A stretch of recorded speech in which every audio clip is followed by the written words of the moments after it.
Model 3 का fifth example करते हैं। क्वेश्चन है यहाँ पे, how many different words form using the letter of word equation such that conditions दी हुई है, दो हमें यहाँ पे no consonant are never together. ठीक है, the letter U and A are never together. अब क्वेश्चन में हमें इक्वेशन वर्ड के लेटर यूज करके डिफरेंट वर्ड्स बताने, कितने वर्ड्स हम फॉर्म कर सकते हैं। फर्स्ट कंडीशन है कि जो कॉन्सोनेंट है वो कभी भी एक साथ ना हो, और दूसरी कंडीशन दी हुई है ये कि यू एंड ए जो लेटर है वो एक साथ ना हो। ठीक है, तो फर्स्ट कंडीशन को सॉल्व करते हैं पहले कि no consonants are never together. अगर आप ऑब्जर्व कर रहे हो तो ये क्वेश्चन एग्जांपल नंबर 4 से बिल्कुल डिफरेंट है, बिल्कुल अपोजिट है। ठीक है, उसमें था कि कॉन्सोनेंट्स टुगेदर हो तो हमने उसको सॉल्व किया था। अब इस क्वेश्चन में है कि जो कॉन्सोनेंट्स है वो एक साथ ना हो। तो इस केस में हम क्या करेंगे, सबसे पहले वो लेटर्स देखते हैं जो एक साथ हो सकते हैं। अब कॉन्सोनेंट्स एक साथ ना हो तो वोवेल्स एक साथ हो सकते हैं यहाँ पर। तो देखते हैं कि इस क्वेश्चन को हम कैसे सॉल्व करेंगे।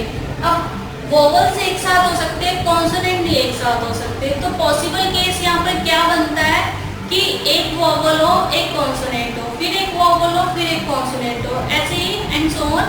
इस तरह से ही हम यहाँ इस क्वेश्चन को सॉल्व कर सकते हैं। तो यहाँ पर अगर हम वोवेल्स देखें तो वोवेल्स है यहाँ पर ई, यू, ए, आई एंड ओ। ठीक है, और कॉन्सोनेंट्स है क्यू, टी एंड। तो यहाँ पर 5 वोवेल्स है हमारे पास। तो अगर हमें 5 वोवेल्स को 5 पोजीशंस पर अरेंज करना हो तो हम उन्हें 5 फैक्टोरियल वे से अरेंज कर सकते हैं। ठीक है, एक तो ये वाक्य हमने जो वोवेल्स हैं उनको सिर्फ हम 5 फैक्टोरियल वे से अरेंज कर सकते हैं। लेकिन हमें क्वेश्चन में दिया गया है, कंडीशन दी हुई है कि जो कॉन्सोनेंट्स हैं वो एक साथ ना हो। तो पॉसिबल केस ये बना कि या तो फर्स्ट पोजीशन पर हो कॉन्सोनेंट, ठीक है, या इसके बीच में हो, इनके बीच में एक वोवेल, एक कॉन्सोनेंट, एक वोवेल, एक कॉन्सोनेंट। इस तरह से ये पॉसिबल केस बनता है जहाँ पर जो कॉन्सोनेंट्स है वो एक साथ नहीं आ सकते। ठीक है, तो हमारे पास यहाँ पर टोटल कितनी पोजीशंस है, 1 2 3 4 5 एंड 6 पोजीशंस है टोटल हमारे पास यहाँ पर। और हमारे पास जो कॉन्सोनेंट्स है वो है 1 2 एंड 3। तो 6 पोजीशंस है और 3 ऑब्जेक्ट्स हैं। तो हम यहाँ पर करेंगे 6p3 क्योंकि 6 ऑब्जेक्ट्स हैं और 3 एट अ टाइम है। तो यहाँ पर 6 पोजीशंस जो हैं वो यहाँ पर आ सकती है, लेकिन अभी हमें एट अ टाइम कितनी पोजीशंस चाहिए, वो चाहिए क्यू के लिए, टी के लिए और एन के लिए। तो यानी कि हमें 6 में से 3 पोजीशंस चाहिए। तो टोटल नंबर है 6p और एट अ टाइम हमें चाहिए 3। तो 6p3 इसे सॉल्व करके यहाँ पर हम फाइनल आंसर को फाइंड आउट कर सकते हैं। एक केस जो पॉसिबल है वो ये बन सकता है कि फर्स्ट पोजीशन पर आ जाए कॉन्सोनेंट, फोर्थ पोजीशन पर आ जाए, उसके बाद 6 पोजीशन पर आ जाए, बीच में यहाँ पर 2 या 3 वोवेल्स हो गए, यहाँ पर भी 2 या 3 वोवेल्स हो गए। ठीक है, या फिर फर्स्ट पोजीशन पर है, थर्ड पोजीशन पर है और 5th पोजीशन पर है। ठीक है, इस तरह से कि बीच में वोवेल्स 1 या 2 हो, तो इस तरह से हम इनको अरेंज कर सकते हैं कि कॉन्सोनेंट एक साथ ना आए। अब यहाँ पर 6 पोजीशन थी, लेकिन अब यहाँ पर हमारे पास 3 कॉन्सोनेंट है। तो इसका मतलब ये नहीं है कि बाकी की जो पोजीशंस है उसको हम ऐसे छोड़ देंगे, नहीं, क्योंकि जो अगर लास्ट में सपोज कि यहाँ तक अगर कॉन्सोनेंट नहीं आते या यहाँ तक नहीं आते तो क्या होगा कि जो वोवेल्स हैं वो एक साथ आ जाएंगे। लास्ट की पोजीशन के जो वोवेल्स हैं वो एक साथ आ जाएंगे, या फर्स्ट की पोजीशन के, बीच की पोजीशन के जो वोवेल्स हैं वो एक साथ आ जाएंगे। सेकेंड कंडीशन दी थी हमें कि the letter U and A are never together. अब जो लेटर U एंड A है वो एक साथ ना हो।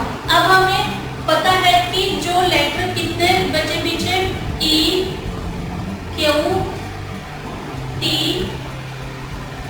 I, O, N।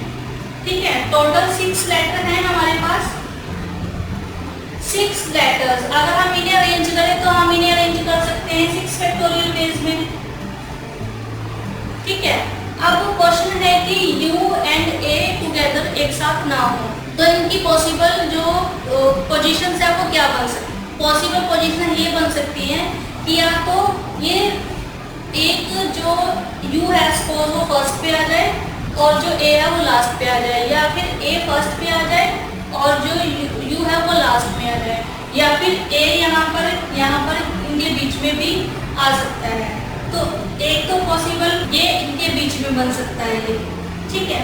7 पोजीशंस हैं ये, ठीक है। तो इन 7 में से हमने 2 सिलेक्ट करनी है। तो 7 में से 2 सिलेक्ट करेंगे तो कैसे करेंगे, 7p2, ठीक है। यानी कि जो 6 लेटर जिनके ऊपर कोई कंडीशंस नहीं है उनको हम 6 फैक्टोरियल वे से अरेंज कर सकते हैं, और बाकी के जो U एंड A है जो एक साथ कभी नहीं आ सकते उनको हम 7p2 इन्हें सॉल्व कर लेंगे। तो यहाँ पर हमारा फाइनल आंसर आ जाएगा, क्योंकि 7 पोजीशंस है और 2 एट ए टाइम है, तो 6 फैक्टोरियल इंटू 7p2। इस तरह से आपने देखा कि 4th एग्जाम्पल में जो कंडीशंस थी वो थी कि कॉन्सोनेंट्स टुगेदर हों।